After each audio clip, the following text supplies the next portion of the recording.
In this video, we'll review the history and content of audit reports, the differences of audit opinions and reports between the AICPA and PCAOB, as well as the limitations of audit reports. Free financial markets can only exist if there is sharing of accurate, timely, and reliable financial information. The history of audit reports is closely tied to the development of modern accounting practices and the need for financial transparency and accountability. The Industrial Revolution in the 18th and 19th century led to the rapid growth of corporations.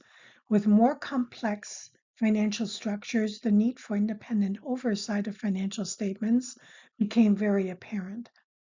However, formal audit reports were still not common at this stage.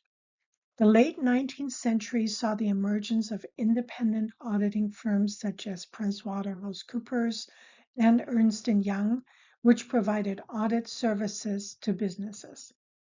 These firms helped establish the profession of auditors, and since 1926, the New York Stock Exchange has required an auditor's report. The early 20th century brought significant changes to audit reporting. In the United States, the creation of the Securities and Exchange Commission, SEC, in 1934, as a response to the Great Depression, introduced more rigorous financial reporting and disclosure requirements for publicly traded companies. The Securities Exchange Act of 1934 requires all public companies to have an independent auditor's report in annual financial statements. Professional accounting organizations such as the American Institute of Certified Public Accountants, AICPA, developed auditing standards to guide auditors in their work. These standards provided a framework for conducting audits and reporting on their findings. The early 21st century marked a significant milestone in audit reporting with the enactment of the Sarbanes-Oxley Act in 2002 in the United States. SOX mandated stricter oversight of corporate financial reporting and introduced requirements for auditors to assess and report on internal controls over financial reporting, ICFR. This had a major impact on audit reporting practices, whereas PCAOB guides the audits of public companies. The AICPA Auditing Standards Board, ASB, oversees the audits of non-public companies.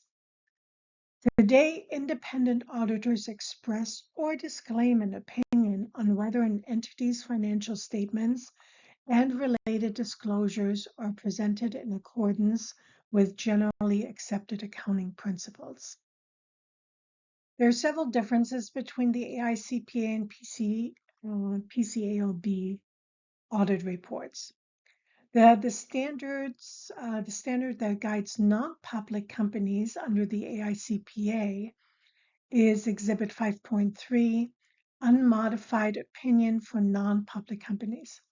The standard that guides public companies under PCAOB is Exhibit 5.4, Unqualified Report, including critical audit matters. The AICPA's audit report is titled Report on the Audit of Financial Statements, whereas the audit report for public companies are titled Report of Independent Registered Audit Firm. Critical audit matters are required under PCAOB, but not under AICPA. In terms of management's and auditors' responsibilities, the AICPA requires detailed descriptions, but PCAOB has less detailed description requirements. Non-public companies use generally accepted auditing standards, or GAAS, but public companies use the standard of PCAOB. The non-public audit report under the AICPA has references considering internal control and design of audit procedures, not informing an opinion, whereas for the PCAOB audit report, there's a separate additional paragraph for internal controls over financial reporting. PCAOB AS 1301, also known as Communications with Audit Committees, is a standard issued by the PCAOB. This standard outlines the requirements for auditors to communicate with the audit committee of a company's board of directors during the audit process. The primary purpose of PCAOB AS 1301 is to establish clear guidelines for effective communication between auditors and the audit committee. This standard ensures that important information regarding the audit process and the company's financial statements is shared, enabling the audit committee to fulfill its oversight responsibilities. The standard specifies when and how auditors should communicate with the audit committee. This includes communication both before and after the audit engagement. Auditors are required to communicate significant audit findings to the audit committee, which could include accounting policies and practices, financial statement presentation, any issue that could affect the company's financial reporting. Auditors must discuss critical accounting estimates and significant unusual transactions with the audit committee. If there are unadjusted misstatements identified during the audit, the auditors must communicate these to the audit committee and discuss their potential impact. The standard also requires auditors to obtain written representations from management regarding various matters, and these representations are to be discussed with the audit committee, and auditors must communicate their independence to the audit committee and discuss any relationships or services that could potentially impair their independence. Auditors are required to provide a formal written communication to the audit committee, typically in the form of an audit completion letter. This letter summarizes the audit scope, significant findings, quality of the company's financial reporting, issues discussed, and any other matter relevant to the audit, such as disagreements with management and significant difficult issues encountered during the audit. It serves as a formal record of the communication between the auditors and the audit committee. PCAOB AS 1301 is important because it enhances oversight, transparency, and risk management. The new PCAOB audit standard AS 3101 went into effect for audits of fiscal years ending on or after December 15, 2017, except for the requirement related to critical audit matters, which is effective for audits of fiscal years ending on or after June 30th, 2019 or later. In determining whether a matter to be disclosed involved especially challenging, subjective, or complex auditor judgment, the auditor should consider the following factors. The auditor's assessment of the risk of material misstatement, including significant risk, the degree of auditor judgment related to areas in the financial statements that involve the application of significant judgment or estimation by management, including estimates with significant measurement uncertainty, the nature and timing of significant unusual transactions, and the extent of audit effort and judgment related to these transactions, the degree of auditor's subjectivity in applying audit procedures to address the matter or in evaluating the results of these procedures, the nature and extent of audit effort required to address the matter, including the extent of specialized skill or knowledge needed, or the nature of consultations outside the engagement team regarding the matter, and the nature of audit evidence obtained regarding the matter. The auditor must communicate in the auditor's reports, CAMs, the critical audit matters, or state that none were determined to exist. However, the PCAOB has expressed that they expect at least one CAM will be identified in each audit. Deloitte's accelerated filer analysis found an average of 1.8 and found critical audit matters related to goodwill, intangible assets, revenue, and income taxes. An unmodified or unqualified audit opinion is really the best possible outcome an auditor can provide after conducting an audit of a company's financial statements. It's often referred to as a clean opinion. An unmodified or unqualified audit opinion indicates that the financial statements of a company are presented fairly and in accordance with the applicable accounting standards or generally accepted accounting principles. An auditor should give an unmodified or unqualified opinion when the financial statements present fairly financial position, results of operations, and cash flows. That means that there are no material misstatements. The company complied with accounting standards and demonstrated consistency and transparency. The opinion is usually presented in a standard format and may include specific wording, such as in our opinion, the financial statements present fairly in all material respects the financial position of the company as of a specific date and the results of its operations and its cash flows for the year then ended in accordance with applicable accounting standards or GAAP. Certain situations may call for adding an additional paragraph, either an emphasis of matter or other matter paragraph as defined by AUC 706. Modified or qualified audit opinions are types of audit opinions that auditors issue when they encounter certain issues or limitations during the audit process that prevents them from providing an unmodified or unqualified opinion. These opinions indicate that there are problems with the company's financial statements or the audit process that require explanation.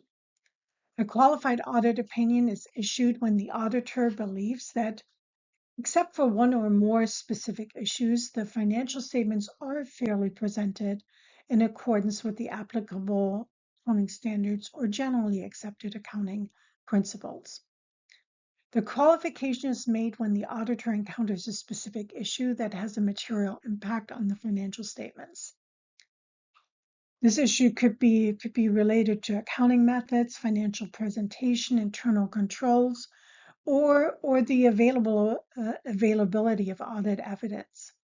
A common example of a qualified opinion is when a company's financial statements include a particular accounting treatment that the auditor disagrees with, but the rest of the financial statements are considered accurate. An adverse audit opinion is the most severe form of modification. It is issued when the auditor believes that the financial statements do not present fairly in accordance with the applicable accounting standards or GAAP. An adverse opinion is issued when the auditor identifies material misstatements in the financial statements that are so significant that they cannot be corrected or explained. These misstatements are considered pervasive and affect the overall accuracy of the financial statements. In the auditor's report, the adverse opinion is clearly stated, and the auditor explains the nature and extent of the material misstatements that led to the opinion. An adverse opinion might be issued if the auditor discovers evidence of widespread financial fraud or significant errors that fundamentally undermine the reliability of the financial statements. Modified or qualified audit opinions are significant because they signal to users of the financial statements that there are issues or limitations that impact the accuracy or reliability of the financial information.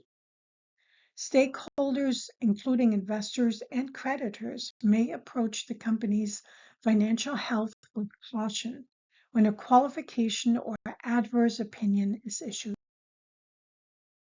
Both a disclaimer of opinion and withdrawal from an audit engagement are unusual occurrences and are generally seen as unfavorable outcomes for all parties involved. They signal significant issues or challenges in the audit process that require attention and resolution. Companies and auditors should work together to address these issues promptly and transparently to ensure the integrity of financial reporting. A disclaimer of opinion or withdrawal from an audit engagement occurs when the auditors are unable to issue an audit opinion on the company's financial statements. These situations are relatively rare, but may happen for various reasons.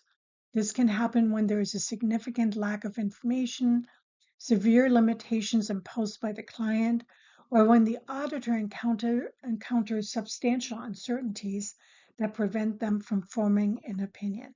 It can also occur when the auditor is unable to obtain sufficient audit evidence due to factors beyond their control. The disclaimer of opinion is a significant concern for investors, creditors, and other stakeholders because it indicates a lack of confidence in the financial statements. It suggests that there may be a serious problem with the company's accounting records or that the auditor was unable to gather enough information to make a judgment. The withdrawal from an audit engagement occurs when an auditor decides to terminate the audit engagement before completing the audit. This can happen due to various reasons, including a breakdown in the auditor-client relationship, ethical concerns, trust issues, or a lack of cooperation from the client.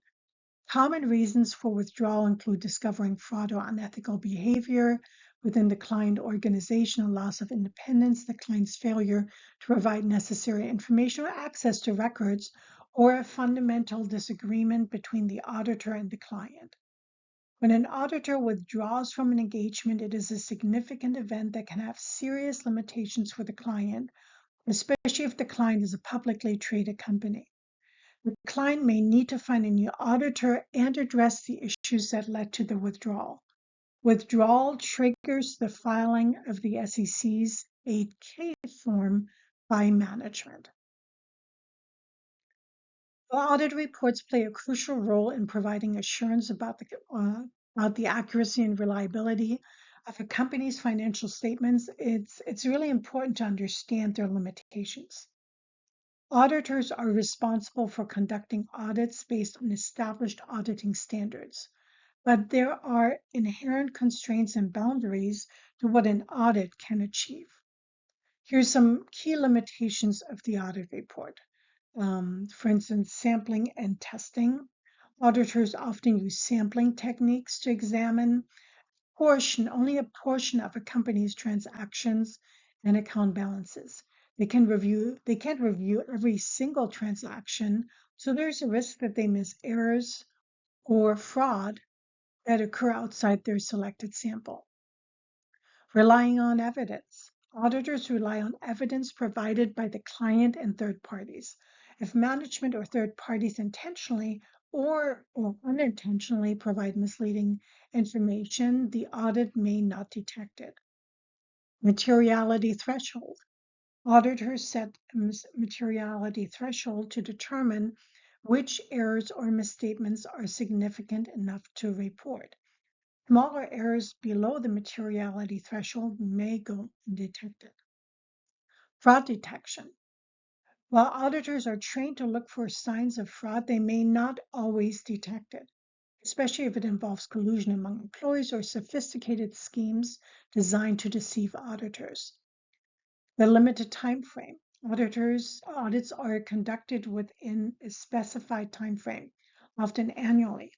Issues that arise between audit periods may not be captured, potentially leading to inaccurate financial statements. Reliance on internal controls. Auditors rely on companies' internal controls to some extent. Weak or ineffective internal controls can increase the risk of errors or fraud going undetected.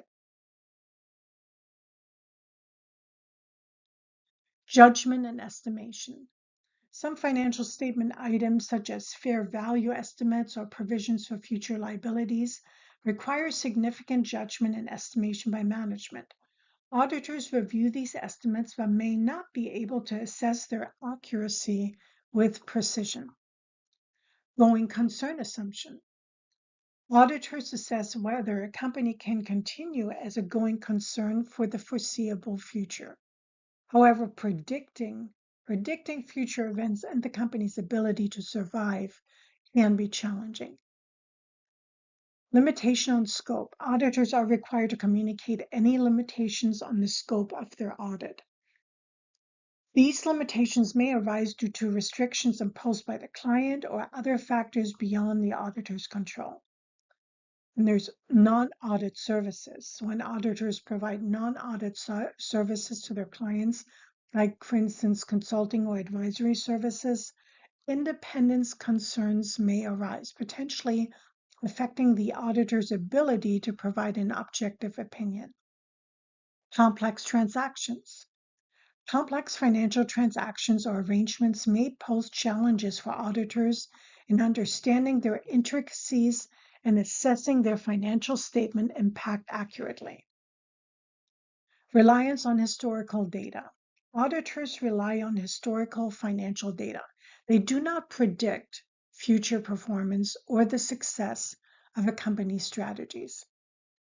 It's essential for financial statement users to be aware of these limitations and not solely rely on the audit report. Auditors provide reasonable assurance, not absolute certainty, about the accuracy of financial statements.